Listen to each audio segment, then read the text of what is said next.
Buen día. Buen día, profe. ¿Cómo andan? ¿Cómo amanecieron? ¿Bien?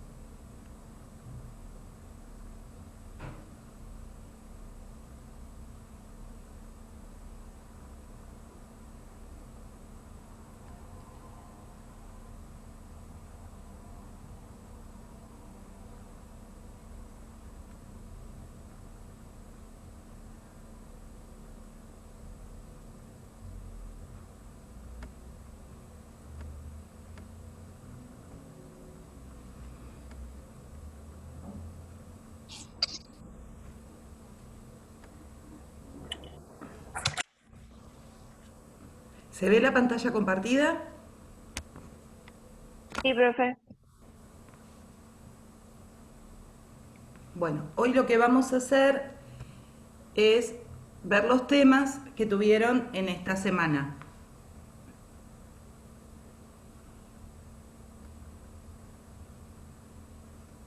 Estuve viendo que todavía no participaron en el foro sobre lo que charlamos ayer. ¿Tuvieron algún inconveniente, algo? ¿No? No, profe, hoy lo subimos. Ah, bueno.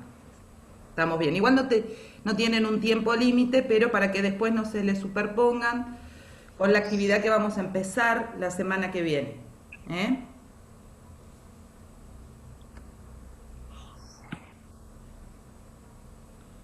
Bueno. Ah, ¿pudiste, Franco, ver el video de la semana pasada? Entré, profe, y sí, se puede, Ah, ¿se normal. puede ver? Perfecto. Sí. Bueno, esta semana comenzaron a ver un nuevo bien jurídico, ¿sí? Que son los delitos contra el orden público. ¿Qué hace al orden público? ¿Cuál es el bien jurídico protegido? La tranquilidad pública. ¿Qué delitos forman parte de este bien jurídico? Instigación a cometer delitos, asociación ilícita, intimidación pública, incitación a la violencia colectiva y apología del crimen.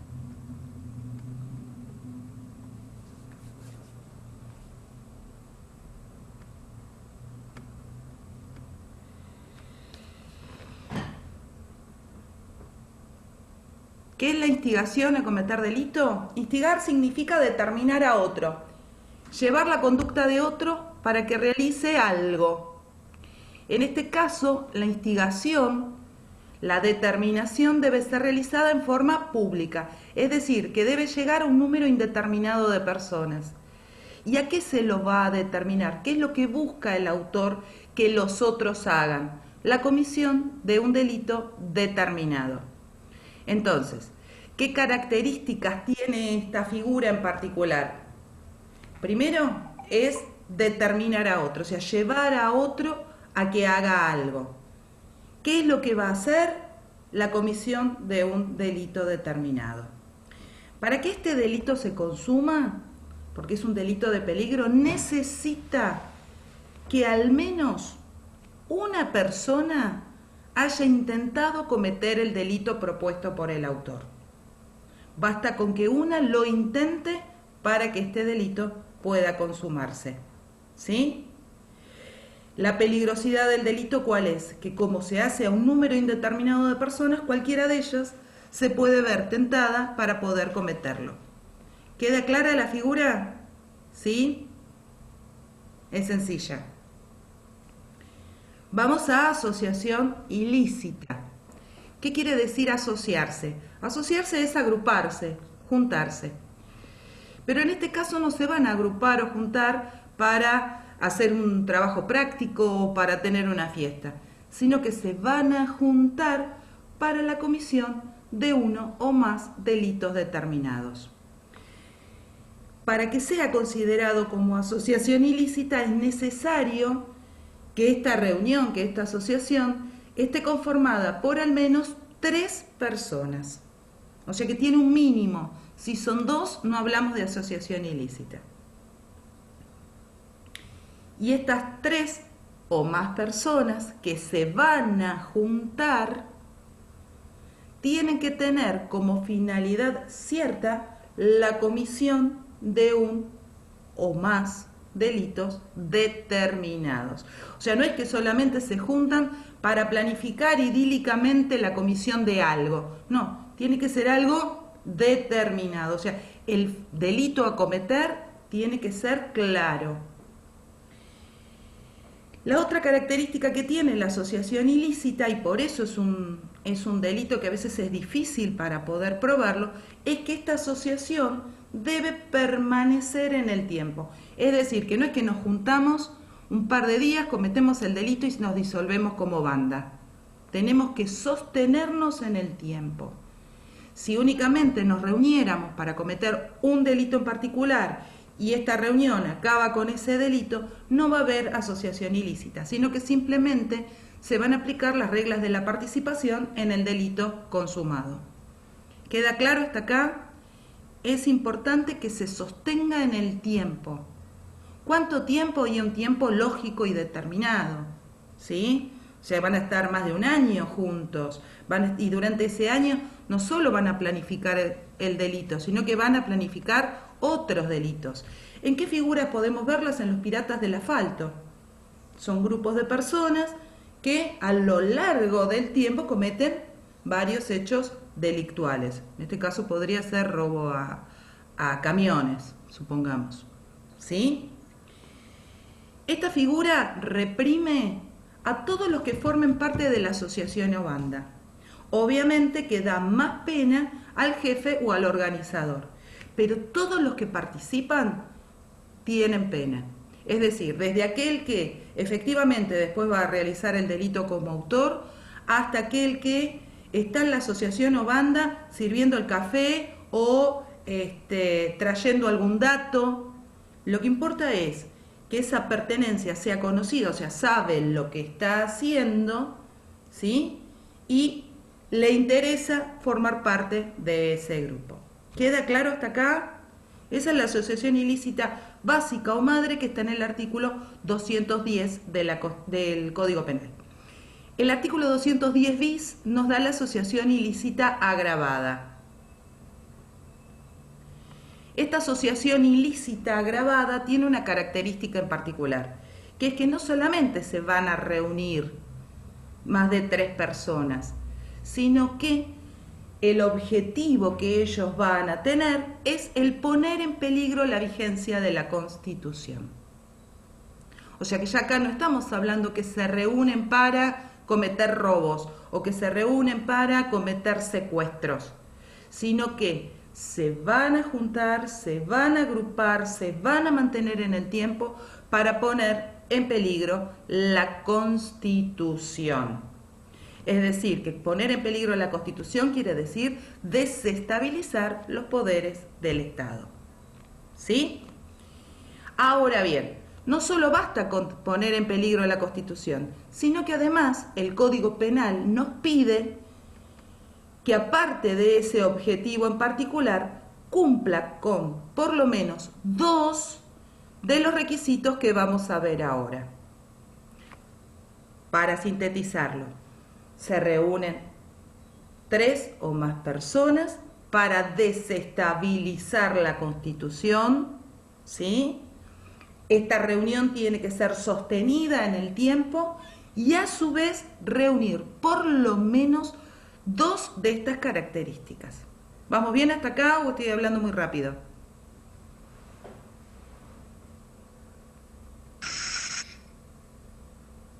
Oye, profe. Bueno, Muy dale. bien. ¿Cuáles son esas características que puede reunir? Esas 2 que puede juntar. Una es estar integrado por más de 10 personas. Entonces acá ya nos está hablando de una conformación numérica superior a la asociación ilícita común. Yo les había dicho que hacía falta un mínimo de 3. Una característica, cuando se tiene por objeto desestabilizar la Constitución, podría ser más de 10, o sea, una superioridad numérica. Cosa que es lógico, porque imagínense que si lo que se está buscando es desestabilizar un poder del Estado, es lógico que haya muchas personas. Entonces, una característica, más de 10. Otra que podría tener es que dentro de esta asociación se mantenga una estructura de tipo militar. ¿Qué quiere decir una estructura de tipo militar? Una estructura piramidal. Es una estructura como tiene Policía Federal, es decir, donde hay un jefe y después personal subalterno. Se caracterizan las estructuras militares porque el personal subalterno, es decir, todo el que está por debajo del jefe, tiene como una escala jerárquica. Si lo asociáramos a la institución a la cual ustedes pertenecen, serían: empezamos como ayudantes, seguimos como subinspector, inspector, así sucesivamente, hasta ser comisario general o jefe de la policía. Estas estructuras se mantienen con esa forma. Incluso lo vemos en algunos grupos terroristas que hasta visten uniformes similares a los uniformes militares. Otra posibilidad es que en lugar de tener una estructura de tipo militar, es decir, piramidal, tenga una estructura celular. ¿Qué es una estructura celular? Una estructura celular tiene una estructura parecida a lo que es una célula, que es ¿cómo sería? Hay un núcleo, en ese núcleo es donde está el jefe, después hay toda una membrana que lo recubre, otras personas que forman parte de esa asociación. Por último, después de esa membrana vienen como unos conectores, ¿sí?, que se unen con otras células. ¿Cuál es el tema acá? Cuando se trata de estructuras celulares es muy difícil poder llegar a los jefes. Son estructuras generalmente encadenadas y encofradas que hacen que un miembro de la asociación, según en el estadio en el que se encuentra, no conoce más allá que su superior o aquel que está en el orden siguiente a su escala, pero no sabe quién sigue después de ese. Es decir, lo que se busca proteger es al núcleo, se busca proteger al jefe para que no pueda llegarse a él, ¿sí? Es una estructura que utilizan mucho algunas organizaciones de tipo como la FARC, o bueno, ahora ya por suerte no hay, pero en la guerra de Vietnam trabajaban así también por células. Algunos miembros de estas organizaciones árabes terroristas trabajan con este tipo de estructura celular, donde tenemos uno que es el que a lo mejor pone la bomba, conoce un contacto, pero no conoce quién es el que le sigue ese contacto o el jefe, ¿sí? ¿Se entiende? Trabajan protegiendo al núcleo, que es el verdadero jefe. Mientras que en las estructuras militares al jefe se puede llegar, es simplemente seguir la escala jerárquica. ¿Queda claro hasta acá? ¿Sí? Después tenemos como otra posibilidad tener armas de guerra o explosivos de gran poder ofensivo, es decir, cualquier tipo de armamento grave, de guerra. Ya no estamos hablando de tener un revólver calibre 22, acá estamos hablando de tener fusiles, de tener granadas, ametralladoras, ¿sí? Otra posibilidad que puede tener es operar en una o varias jurisdicciones dentro del país, es decir, que estar distribuidos a lo largo de las provincias. Esto es lógico, no se olviden que el objetivo de esta asociación o banda es desestabilizar la Constitución. Bueno, otra posibilidad que podría tener es estar compuesta por uno o más miembros, ya sean oficiales o suboficiales, de las Fuerzas Armadas o de Seguridad. Acá hay una cuestión lógica: las Fuerzas Armadas o las de Seguridad tienen por objetivo principal defender, en el caso de las de seguridad, los bienes y las personas, y en el caso de las militares, defender el territorio nacional, defender la soberanía nacional. Por lo tanto, si en lugar de estar en defensa de la República están formando parte de una organización que atenta contra la República, es lógico que estén dentro de estas causales que pueden hacer a la agravación de la asociación ilícita. Otra posibilidad es las conexiones con otras organizaciones que estén fuera del país, ¿sí? O sea, no estamos hablando de que sea la misma banda, sino que es asociarse con otras bandas, o sea, con otras asociaciones ilícitas que pueden estar dentro del país o en el extranjero. Esto lo vemos más que nada con lo que es terrorismo, ¿sí? Y por último, la otra posibilidad que nos da el código es recibir algún apoyo o ayuda de funcionarios públicos. ¿Y esto por qué? Y porque los funcionarios públicos también tienen como obligación velar por la seguridad del Estado. Si ellos se pusieran del lado de aquel que quiere desestabilizar la Constitución, lo que estaría buscando es quizás un golpe de Estado. ¿Sí? Entonces, ¿se entiende la figura? Hago como una microsíntesis. Asociación ilícita es juntarse 3 o más personas. Esta reunión debe ser con un fin de cometer un delito determinado o delitos determinados y debe sostenerse en el tiempo. Para que sea una asociación ilícita agravada, es necesario que esta asociación o banda tenga por finalidad desestabilizar la Constitución y que además cumpla con al menos 2 de los requisitos que recién les conté. ¿Vamos bien hasta acá? ¿Sí? Vuelvo a subir. Intimidación pública. ¿Qué quiere decir intimidar? Intimidar es infundir miedo, asustar. ¿Qué es lo que busca el que hace una intimidación? Que los otros se asusten y por ese miedo, por ese susto, reaccionen de determinada forma. Generalmente, en la intimidación pública, la reacción que espera el autor es generar un tumulto, un desorden. ¿Y cómo lo va a hacer? Lo va a hacer dando voces de alarma, dando indicaciones de que se puede correr un peligro común, como por ejemplo decir hay una bomba o decir fuego, fuego. ¿Qué es lo que busca el autor acá? Que las personas que reciban esa información se asusten y ¿qué hagan? Corran, por ejemplo. Si yo les digo a ustedes hay una bomba y salvo que los haga salir ordenadamente, generalmente ¿qué se hace? Se corre.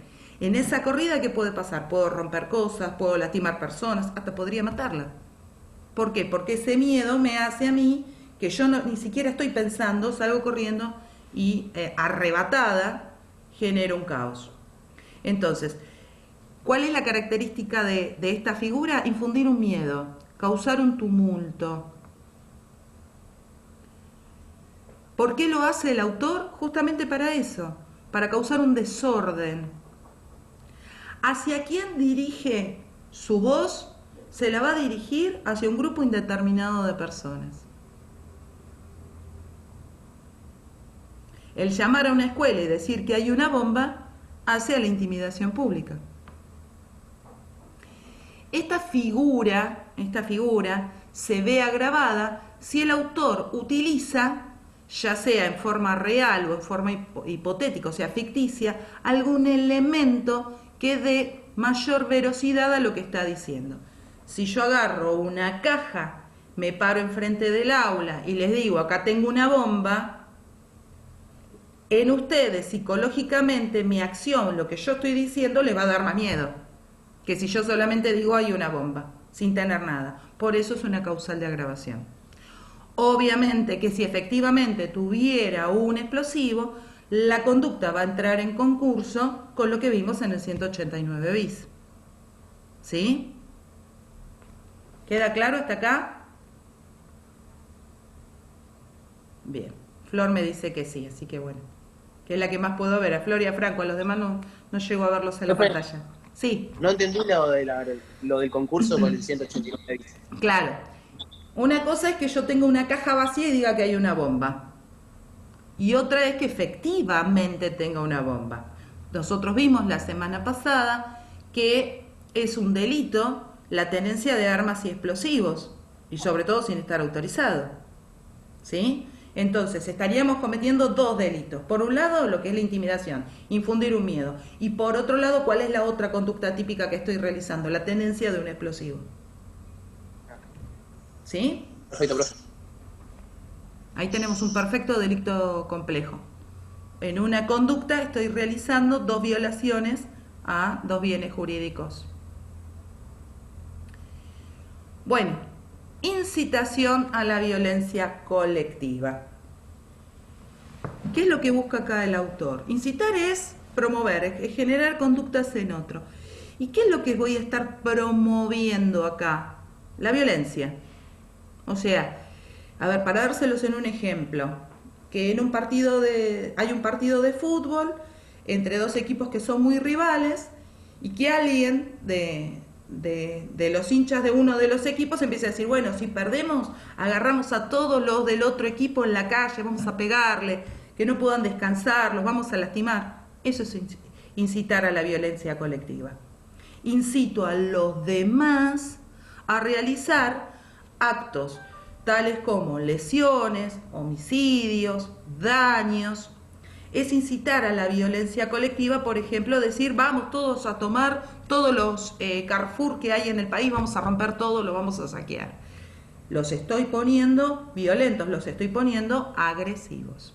¿Sí? En esta figura también basta con que al menos una persona intente la conducta solicitada por el autor.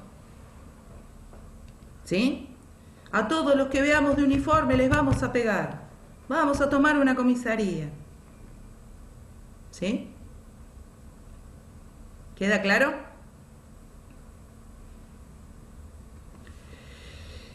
Y por último, la apología del crimen. ¿Qué quiere decir la palabra apología? Significa decir que algo que no está bien, que está prohibido, en realidad está bien. Tiene dos modalidades esta conducta. Una sería alabar a una persona que ha cometido un delito, diciendo como que es la mejor persona del mundo, que ha cometido un delito y ha sido condenada. Y la otra modalidad es hablar sobre una conducta que está penada por la ley como que la conducta en realidad es buena. Por ejemplo, si yo digo que el aborto es algo bueno y que todas las mujeres tienen que, en estado de gestación, salir a matar a sus bebés, eso será apología del crimen. ¿Por qué? Porque el aborto está prohibido. Si yo digo que, si bien ustedes eran chicos, pero el caso capaz que lo escucharon, que Barreda estuvo muy bien en lo que hizo, que es un ídolo, que está genial, que todos los hombres ante una agresión tienen que salir a matar a su esposa y a sus hijas, es apología del crimen. ¿Por qué? Porque ese hombre estaba condenado por homicidio. Entonces no puedo decir que su acción estuvo buena. ¿Se entiende? La apología del crimen también tiene que hacerse en forma pública. Esto no quiere decir que no debatamos sobre un tema. A ver, si vuelvo al tema del aborto. Debatir si tendría que despenalizarse o no despenalizarse. En mi caso particular, esto lo aclaro, creo que no tiene que despenalizarse. Pero es mi opinión. Ahora, cualquiera de ustedes podría opinar distinto. Decir, no, mire, profe, yo creo que sí, que debería despenalizarse porque las mujeres son dueñas de su propio cuerpo, todas esas cosas que dicen los que están a favor del aborto. Si lo hacemos con un fin académico, con una finalidad de un debate, no hay apología. Para que haya apología, yo tendría que públicamente decir que esa conducta está perfecta y que hay que realizarla. ¿Se entiende eso? ¿Sí? En el caso de hablar sobre los hechos de un delincuente, por ejemplo, en el caso Barreda, el delito es que yo diga que él es un ídolo. Ahora, podemos debatir, ¿por qué él llegó a realizar esa conducta? ¿Qué le pasó en su psiquis? ¿Qué es lo que le hicieron que generó que él matara a todos? Pero como en algo académico, como algo de debate. No decir que es un ídolo y victoriarlo. ¿Se entiende la figura? Siempre tiene que ser hecha en público. ¿Esto qué quiere decir? Que el artículo 19 en todas estas conductas están funcionando. Si yo adentro de mi casa, sola, con mi marido, me pongo a decir que determinada conducta está bien cuando en realidad no lo está, pero estamos los dos solos, no hay delito. ¿Sí? ¿Y por qué se reprime esta figura? Porque si yo a ustedes les digo que, no sé, que fumar marihuana está bárbaro, que les hace bien, que los ayuda con el estudio. Cuando es una conducta prohibida, porque es un delito, ¿qué es lo que puede pasar? Que ustedes al recibir esa información digan, uy, capaz que la profe tiene razón, entonces vamos a fumar marihuana. O si dijera lo del aborto, uy, capaz que la profe tiene razón, quedé embarazada, voy a matar al bebito. ¿Sí? Lo digo así más cruel con lo del aborto porque ya lo dije recién públicamente, yo no estoy a favor del aborto, entonces bueno, es mi postura. ¿Estamos bien hasta acá? ¿Se entiende la figura y por qué se reprime la apología del crimen? ¿Sí? Sí, profe. Si voy hablando muy rápido, me frenan.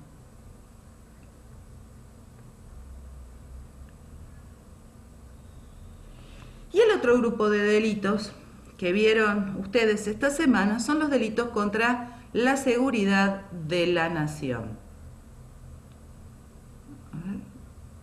Hay un chat, espérenme un segundito. Ah, gracias. Bueno, ¿qué es la seguridad de la nación? La seguridad de la nación hace referencia a la seguridad de nuestra república, a la seguridad de nuestro país. Y el Estado, obviamente, que tiene que estar atento, porque la seguridad del país hace a la seguridad de todos los individuos. El primer delito que ustedes vieron es el delito de traición. ¿Qué es traicionar? Traicionar es faltar a la confianza, ¿sí? Uno se siente traicionado cuando confía en otro. Y en este caso, ¿en quiénes vamos a confiar? En las personas que están habitando el suelo argentino. Vieron que nosotros no tenemos una restricción de entrada, ¿sí? Y nuestros habitantes, en principio general, son todos iguales ante la ley. Entonces, tenemos una confianza con ellos. ¿Cuándo nos sentiríamos traicionados? Cuando tomaren armas contra la nación. Cuando se unieran a un enemigo de la nación. O cuando le prestan ayuda o socorro a un enemigo de la nación. Eso es traición. O sea que las conductas típicas están muy claritas. El ser traidor a la patria es vulnerar la confianza de la patria, generar que podamos entrar en peligro como Estado. ¿Sí?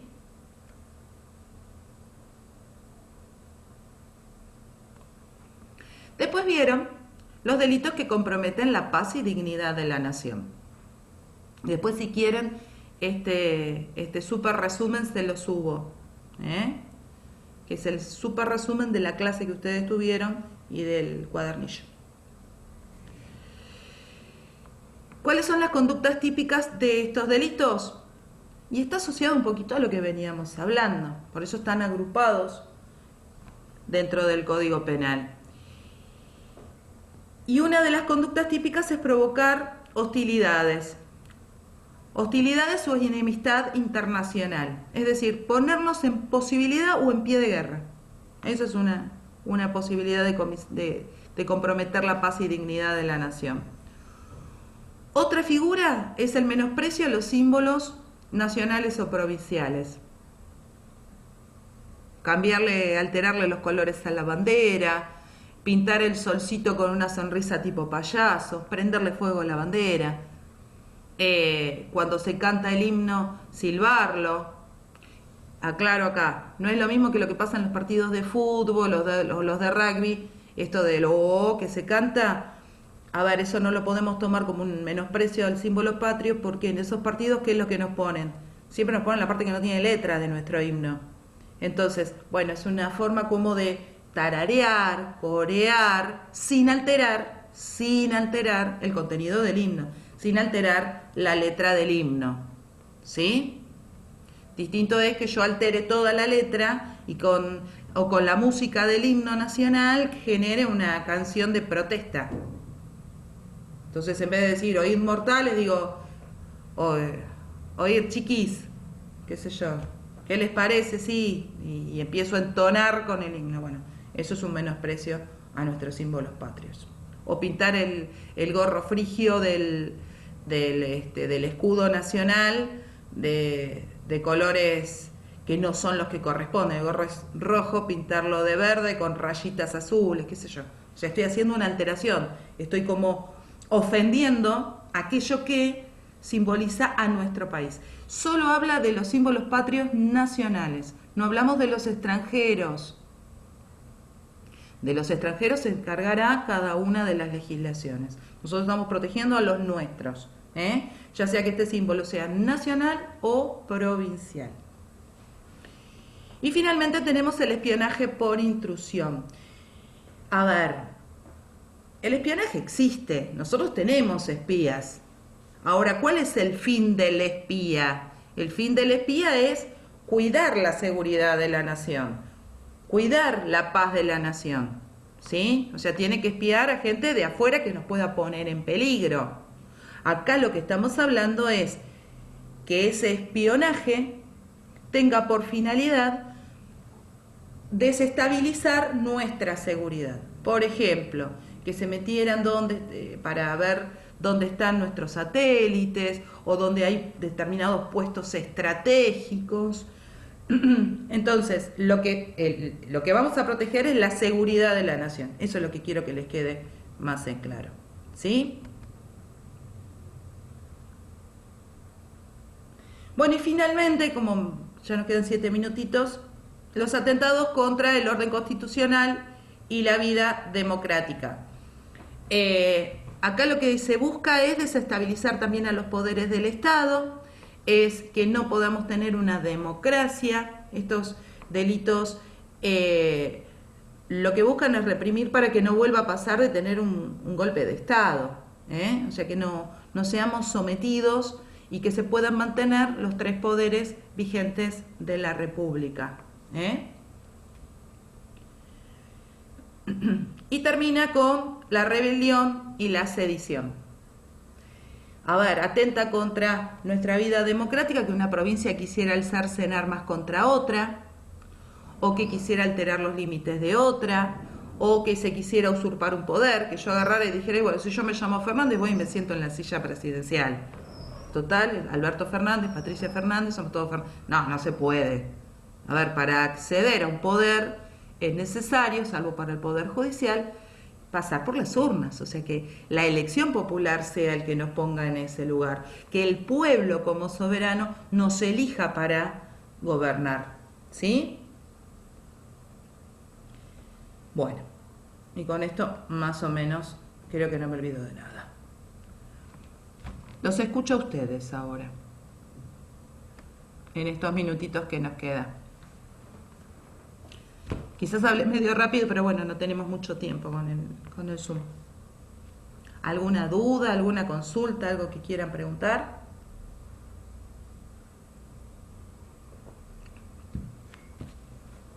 ¿No? Bueno, voy a dejar de grabar y charlamos un ratito ahora fuera de clase.